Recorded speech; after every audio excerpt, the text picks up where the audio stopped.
शाहरुख खान की Pathan almost release होने वाली है और उसके लिए एंटीसिपेशन भी काफी ज्यादा है क्योंकि 4 साल बाद कमबैक हो रहा है। लेकिन उनकी ही एक मूवी जो आज से ऑलमोस्ट 12 साल पहले रिलीज हुई थी उसके लिए भी हाइप काफी ज्यादा थी, रावण। उस मूवी के पास चांस था कि जो पूरी फिल्म इंडस्ट्री है जिसको हम लोग बॉलीवुड के नाम से जानते हैं उसको एक अलग डायरेक्शन में लेके जाए। अगर रावण एक मैसिव बहुत बड़ा सक्सेस होती तो अपने को काफी सारी science fiction VFX heavy like Brahmastra या फिर सुपर हीरो मूवीज तक ज्यादा क्वांटिटी में देखने मिल सकती थी, लेकिन ऐसा हुआ नहीं। तो इसलिए पिछले 12 सालों में रावण जैसी अपने को कितनी मूवीज देखने मिली हैं, एक्चुअल में गिनने जाओगे तो पिक्चरें खत्म हो जाएंगी लेकिन उंगलियां नहीं, क्योंकि इस टाइप की मूवीज को बनाने में पैसा लगता है, वो भी बहुत ज्यादा। 2011 में रावण का बजट 130 करोड़ रुपए था। अब सोचने जाओगे तो ये आज के टाइम पे बहुत ज्यादा नहीं है। ऋतिक रोशन की विक्रम वेदा 170 करोड़ में बनी है। उस पिक्चर के अंदर सिंपल गन वाले वीएफएक्स देखकर मुझे रोना आ गया था। रावण में पैसा इतना लगने वाला था, एसआरके प्रोड्यूस कर रहे थे, लेकिन उनको बाहर से लोन नहीं लेना था, तो इसीलिए उन्होंने टीवी के ऊपर एक रियलिटी शो कर डाला। होस्ट करने से जो पैसे मिलेंगे वो इस पिक्चर में लगाएंगे। और अगर तुमको आइडिया नहीं है कि इस मूवी को रिलीज हुए कितना टाइम निकल चुका है, तो जब रावण रिलीज हुई थी उस टाइम पे PS4 भी लॉन्च नहीं हुआ था। हाँ, PlayStation 4 2013। उस टाइम पे गूगल का लोगो ये था और रावण के अंदर दिखने वाला जो छोटा बच्चा है उसकी उम्र आज के टाइम पे 24 साल है, 24।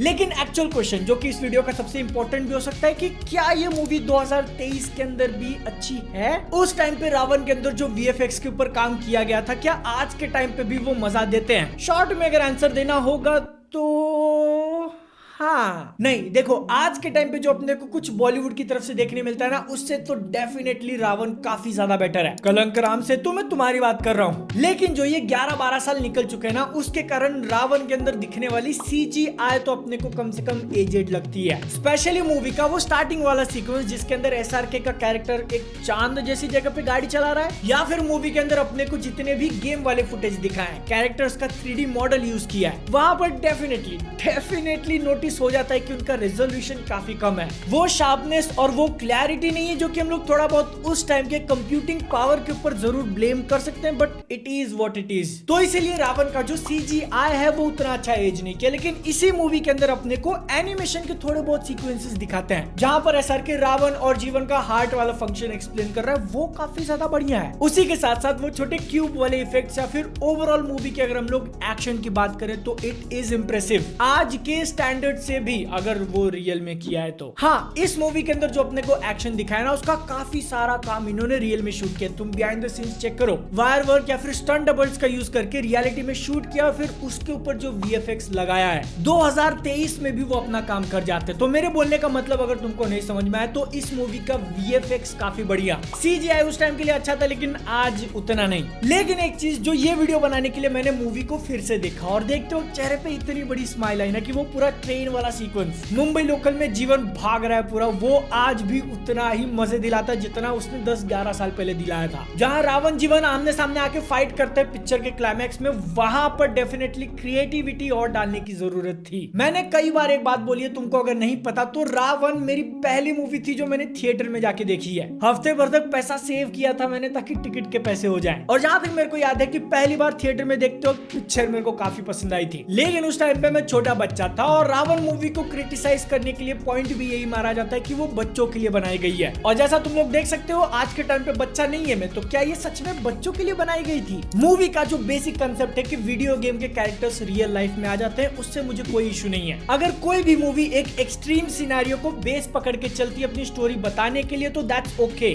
लेकिन जहां पर रावण थोड़ी मार खा जाती है वो इसके एग्जीक्यूशन में। मतलब कई बार इसको इतना ज्यादा चीजी बना दिया है। डायलॉग्स की बात ले लो, स्टार्टिंग में अपने को कैरेक्टर के नाम बताते हैं, इसके लिए उसके लिए सबके लिए, हाँ ये नाम है कैरेक्टर्स के, और उनको एक झटके में मारने के बाद SRK बोलता है कि क्या करूं, लड़कियां मुझ पर मरती हैं। 11 साल पहले शायद मजा आया होगा मुझे, लेकिन आज नहीं। जो सीन्स की मैं बात कर रहा हूं ना, वो एक बच्चे के ड्रीम सीक्वेंस का पार्ट है, वो सपना देख रहा होता है, तो इसीलिए उनका चीजी होना तुम लोग एक आर्गुमेंट मार सकते हो, लेकिन भाई पिक्चर का ओपनिंग है, वो पैसा दे के तुम थिएटर गए हो पिक्चर देखने के लिए और पहले क्या दिखता है, ये इसके लिए, उसके लिए और सबके लिए। ऊपर से थोड़े टाइम के लिए सही, लेकिन एसआरके वर्सेस संजय दत्त को सेटअप किया गया और दिखाया क्या। प्रियंका चोपड़ा भी थी पीछे, लेकिन वो डेफिनेटली अपना पार्ट जो है मेमोरी से मिटाना चाहेंगी। तुम बिलीव नहीं करोगे, रावण का जो फुल फॉर्म है ना, वो है रैंडम एक्सेस वर्जन 1। मतलब समझ रहे हो, तुम इसका गेम बना रहे हो, तुम्हारा जो मेन विलन कैरेक्टर है उसका डेवलपमेंट नाम क्या था, रैंडम एक्सेस वर्जन 1। इतना बुरा कौन करता है यार, ये तो बादल से भी खराब है। पिक्चर के कॉन्सेप्ट को कितना भी तुम लोग इलॉजिकल बोल सकते हो, लेकिन मैंने वो बेस मान लिया, तो उसको छोड़ने के बाद भी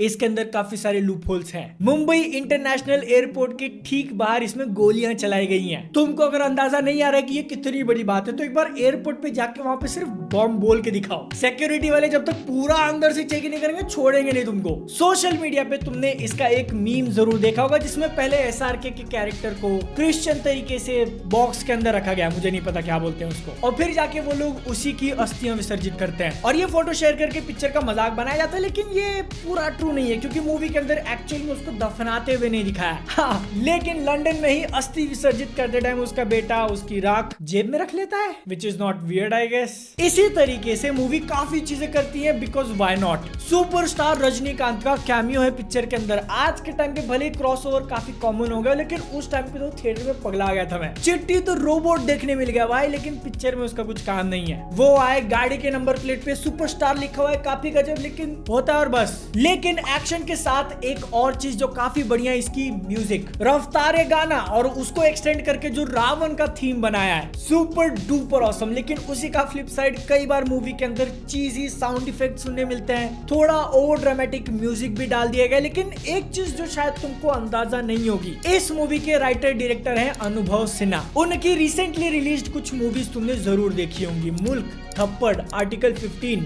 हाँ, इनके डायरेक्टर और रावण के director is the same person. मैं सरप्राइज हुआ देखकर कि वो कितनी अच्छी तरीके से एक्शन को डायरेक्ट कर सकते हैं। लेकिन वो क्वेश्चन जो बहुत सारे लोग बोलने लगे आदि पुरुष को देखने के बाद, कि Ravan was ahead of its time. क्या सच में पिक्चर अच्छी थी, लेकिन उस टाइम के लोगों को इसकी क्वालिटी नहीं पता चली? वेल, अगर आज का हम लोग सिनेरियो देखेंगे बॉलीवुड का, तो रावण वाज डेफिनेटली अहेड। लेकिन मूवी परफेक्ट नहीं है, इसके अंदर अच्छे खासे अमाउंट के फ्लॉज हैं, शायद उसी लिए भी ये थिएटर में उतना कमा नहीं पाई। दिवाली के दिन ही रिलीज हुई थी बुधवार को, यानी कि इसको 5 दिन का ओपनिंग वीकेंड मिला था। लेकिन फिर भी मूवी सैटरडे संडे को ग्रो नहीं करी और पहले एक हफ्ते में इसने 95 करोड़ कमाए। अगले 7 दिन में पिक्चर इतने गिरी कि सिर्फ 12 करोड़ कमाए, 88% का ड्रॉप। इसीलिए 130 करोड़ का बजट होने के बाद भी 116 करोड़ नेट इंडिया का कलेक्शन रहा इसका। ऐसे तुमको कम जरूर लग रहा होगा, लेकिन 2011 की ये सेकंड हाईएस्ट ग्रॉसिंग मूवी थी इंडिया में। इसके ऊपर कौन सी पिक्चर थी? ऑफ कोर्स अपने भाईजान की बॉडीगार्ड,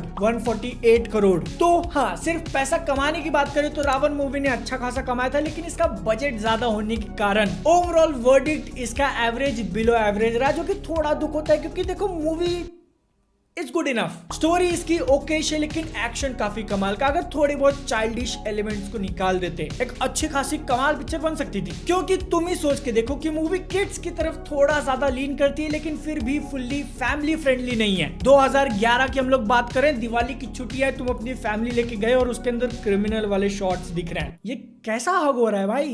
पिक्चर के अंदर बाप भाई की गालियां दी जा रही है, तो मतलब थोड़ा अनकंफर्टेबल तो फील होगा। लेकिन जो रिस्क और एफर्ट उस टाइम पे लिया था, उसकी तारीफ जरूर करनी पड़ेगी। तुमको भी क्लियर हो जाएगा जब ये तुम मूवी फिर से अगर देखोगे तो इसीलिए अगर पार्ट 2 बनाने का प्लान है, तो थोड़ा अडल्ट को रख के भी माइंड, मतलब सीरियस बनाओ पिक्चर, अडल्ट नहीं। क्या बोल रहा हूँ मैं, मेरी एडवाइस मत लो। तुमको भी चेकआउट करना है तो जियो सिनेमा पे फ्री में देख सकते हो, लेकिन उसका वीडियो प्लेयर उतना अच्छा नहीं है। साला पॉज ही नहीं हो रहा है। योर थॉट्स ऑन रावण नीचे कमेंट सेक्शन में बता देना। मेरे से पर्सनली कनेक्ट कर सकते हो इंस्टाग्राम पे। मैं मिलता हूं अगली वीडियो। जय हिंद, वंदे मातरम।